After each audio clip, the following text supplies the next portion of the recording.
Hamas are evil for doing what they did. But also the Israeli government for doing what they are currently doing are also evil.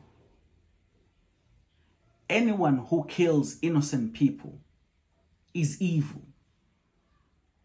You cannot kill people who have never done nothing to you.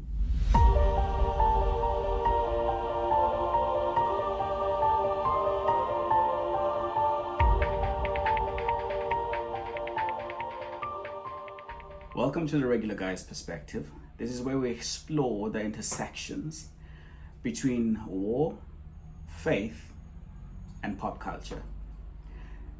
This is one of our episodes where we're going to be taking the old and we're going to verse it to what's happening at the current moment.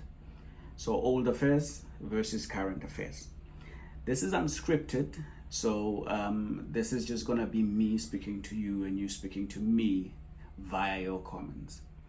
So today we're going to be looking at one of the most talked about regions in the world, one of the most talked about places at the current moment, and one that has made history as being probably one of the most war-stricken areas at the current moment.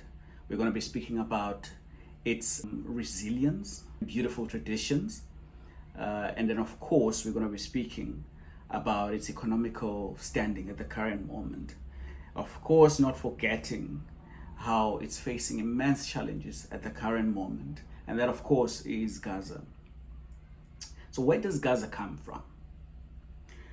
To know this, you have to actually go back quite a long time ago. You have to go back right back to even biblical times, if we could put it that way. Gaza was in fact part of a larger land that is called Canaan in the Bible. We see this, of course, in the Bible, the Torah. The Islam would call them or call the people that lived there the Sea People. Now, the first settlers of Gaza, what the ancient text says, they were Philistines. The Philistines were very well known for their blacksmith. They could carve steel out of anything. They could make swords, carve breastplates, and so on. They also had their own gods. You see this if you go back to ancient scripture, which is the Bible and the Torah, where you see David fighting Goliath, and what type of or piece of armor Goliath was wearing there. It all kind of gives you an illustration of what they could do. They settled in Gaza, and they would trade from there. Now Gaza is a very well, how can I put it? A very well placed region in the world. It is in fact in the Mediterranean Sea. So trading there was very easy. The Philistines saw this, and so are the upcoming empires that would come to conquer the Philistines and the kingdoms that came and conquered those kingdoms. So Gaza has always been a place where people wanted to have some power there so that it was easier for them to trade. Going forth, the Philistines were then conquered by other empires. And these empires also came with their gods. Now, we would see, or we would know, that the Roman Empire was one of the biggest empires in the world.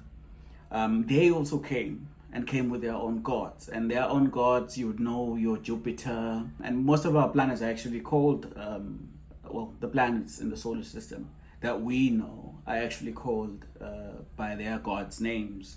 You know, your Mars, Jupiters, and so on and so forth. They were then there with their own gods. But then not forgetting that the Hebrews were there as well, because the Hebrews had at some point taken the place for themselves as well. We see this with stories like King Solomon coming in the Palestine area and makes the kingdom of Israel as quite huge. It went as far as Egypt. because of how well he managed his kingdom. So as it goes along, with now the Romans coming in and settling there as well, and making Gaza part of their bigger Roman Empire. Now they had found a place that could also trade. They then have Jewish culture is there, and Jewish culture evolves and becomes Christians.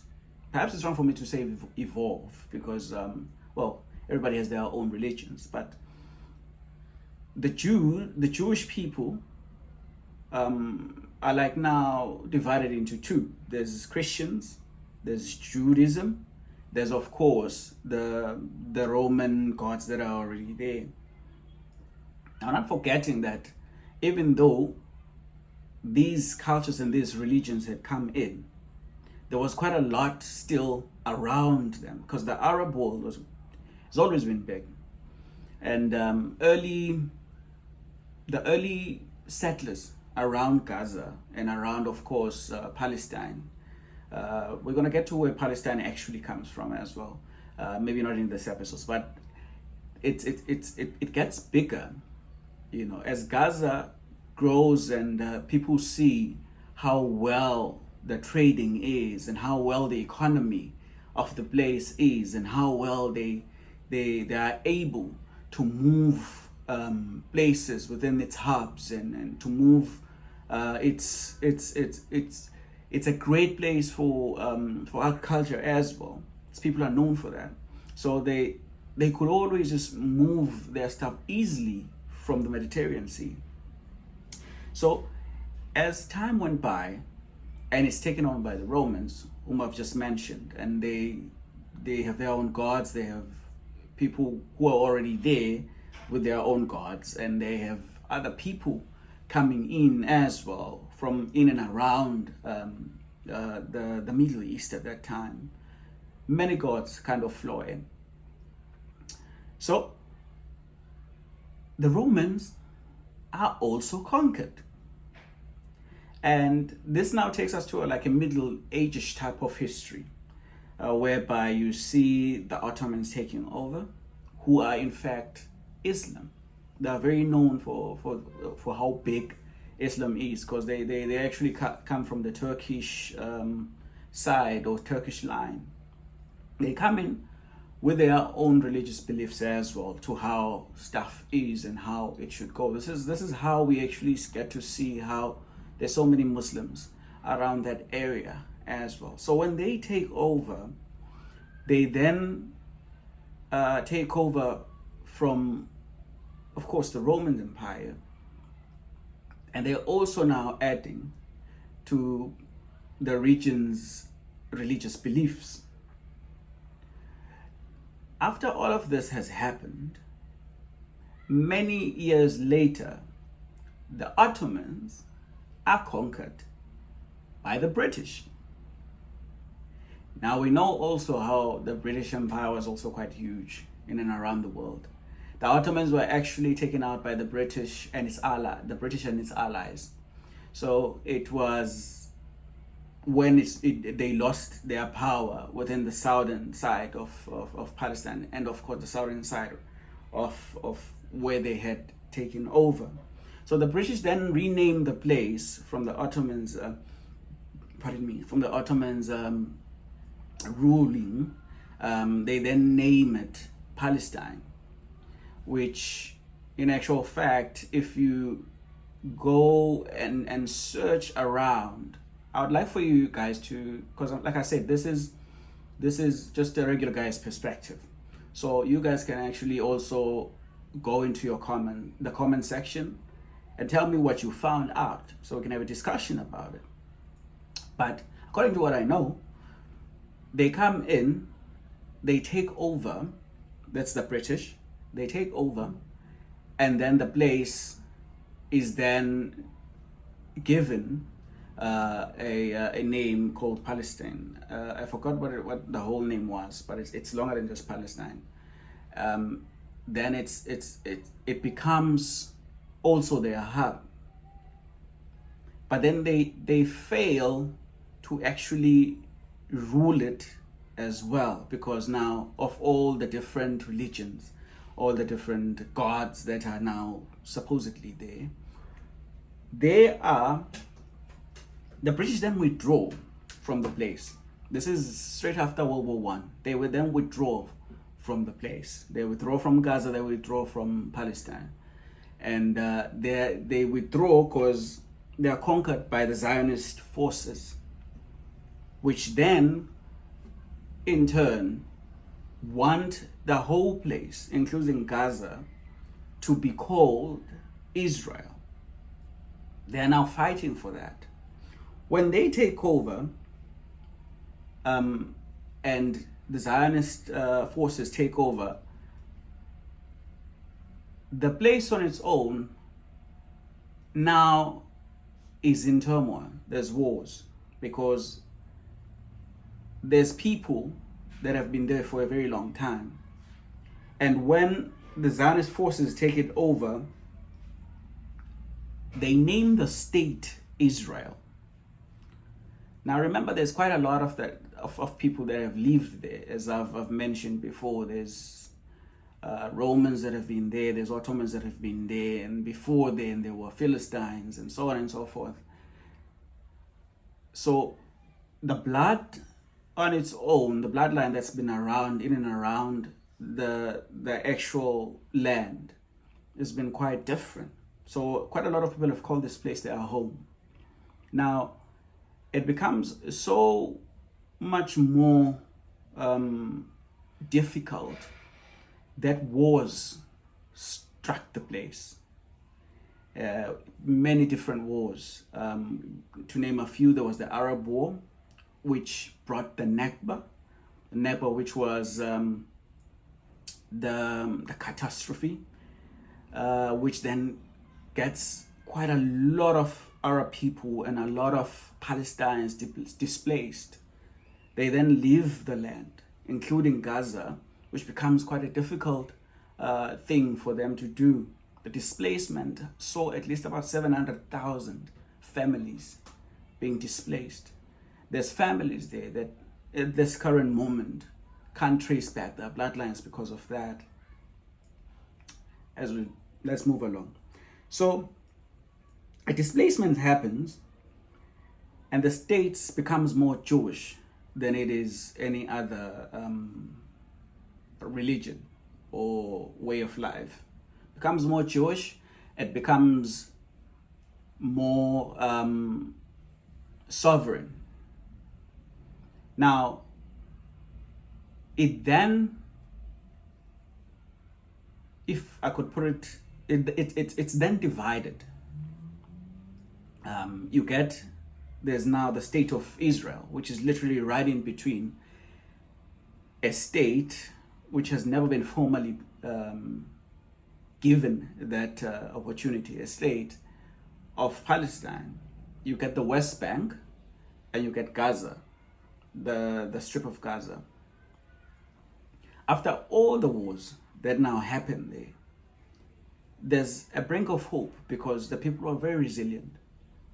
You get leaders coming in like Yasser Arafat.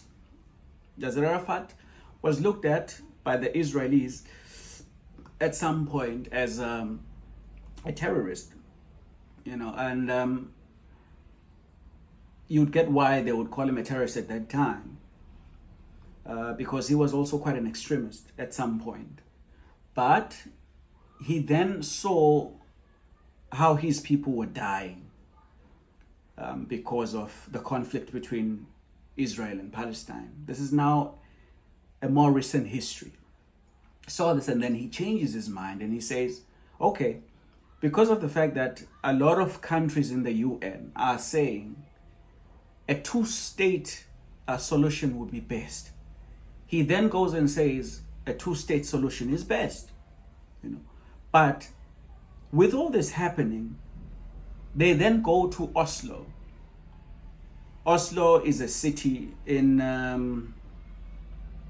if I'm not mistaken, Turkey. You guys can correct me in the comments.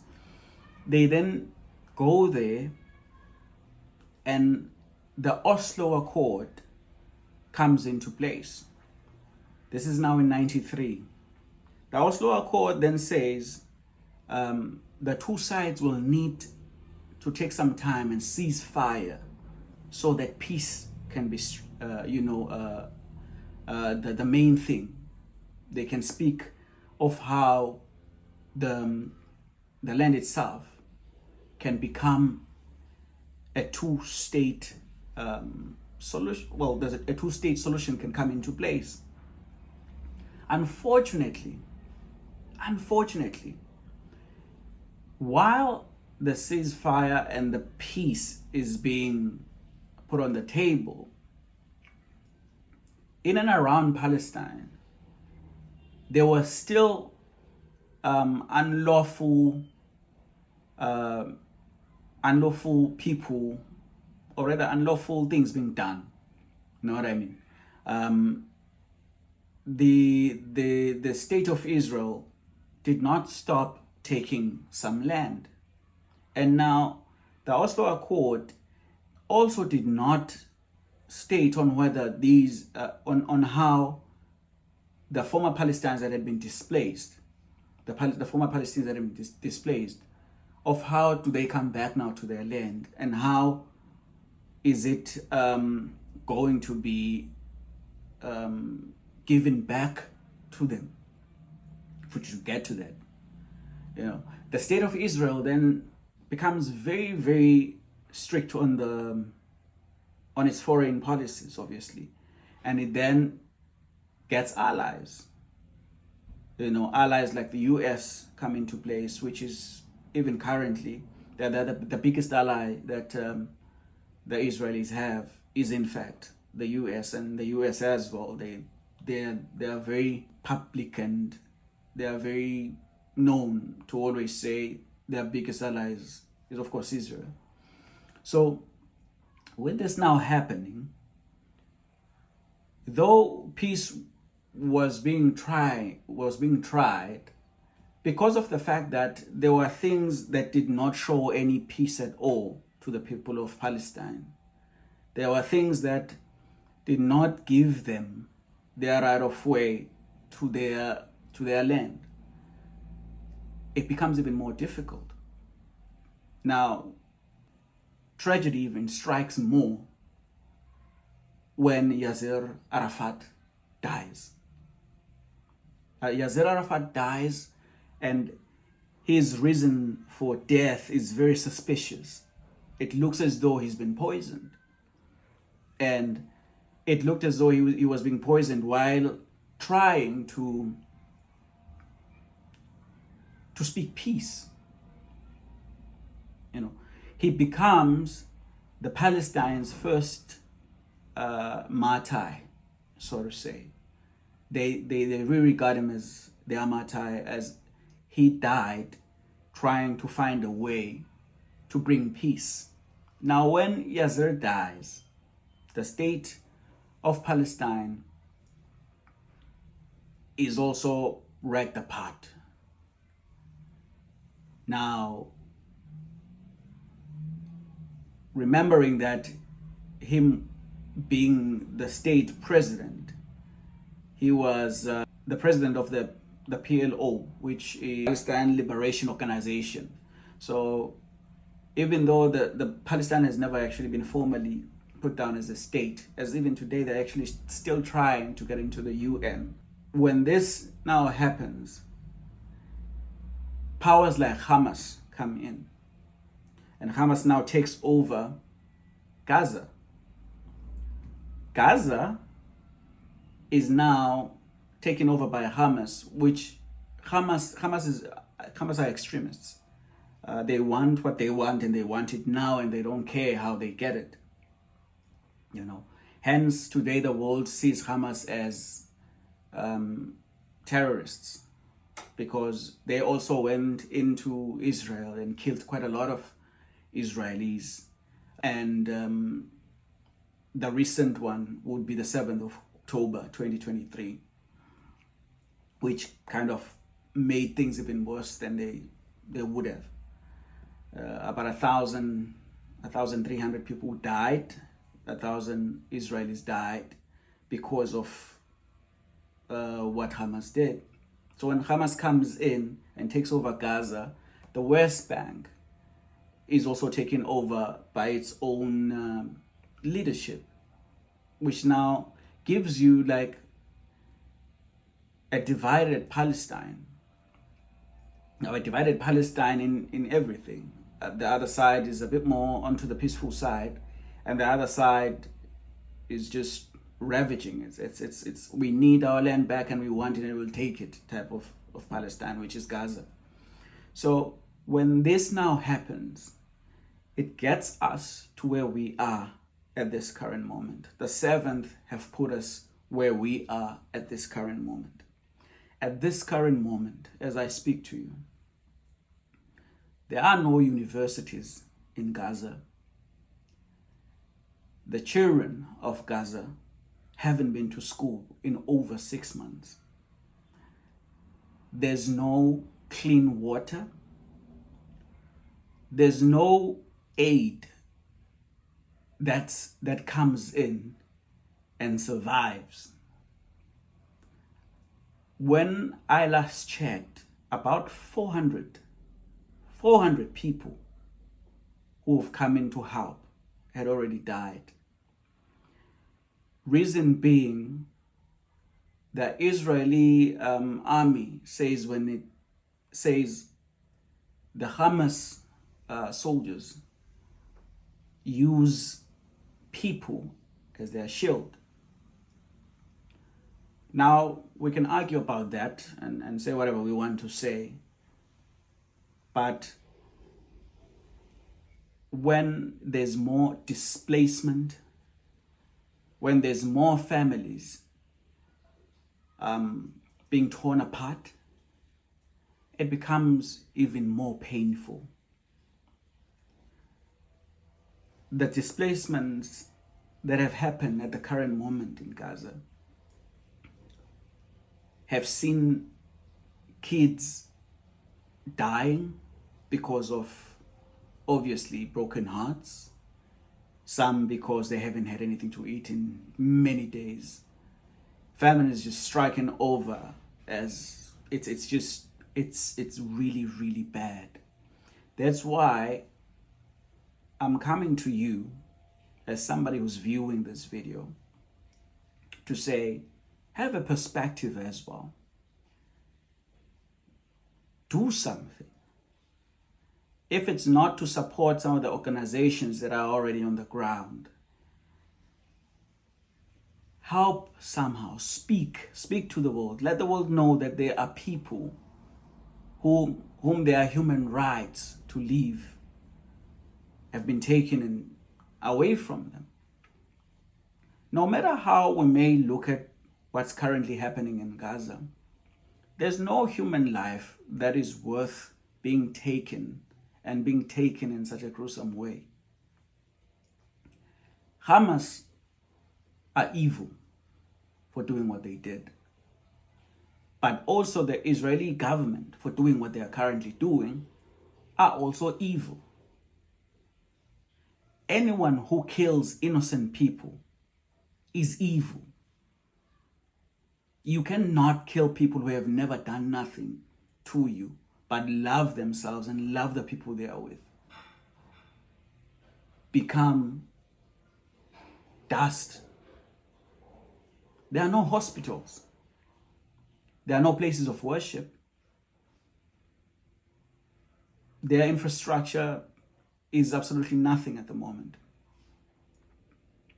So just take your time as you listen to this and as you view this video to do something. Think about it and do something. Now, my prediction, as it is currently happening, as allies are quickly coming in to try help out, and some other allies on the other hand, because you gotta understand, as soon as the war struck and It's a lot more than 30,000 people that have died from this war in Gaza, just in the Gaza Strip, the Gaza region alone. There's more than 30,000 people that have died from the bombings. There's no life that will ever bring back life. But we need peace. We need peace. And as it comes, like I'm saying, my prediction is World War III. And for us to never get there, we need to speak the truth, and we need people to come down and have peace. We need people who really want peace in that area, not only in that area, but in the whole of Palestine and Israel. Well, guys, that's what we have for today. See you next time, where we unveil another topic, another place, another faith, and of course, another perspective. Thank you for joining us. See you next time.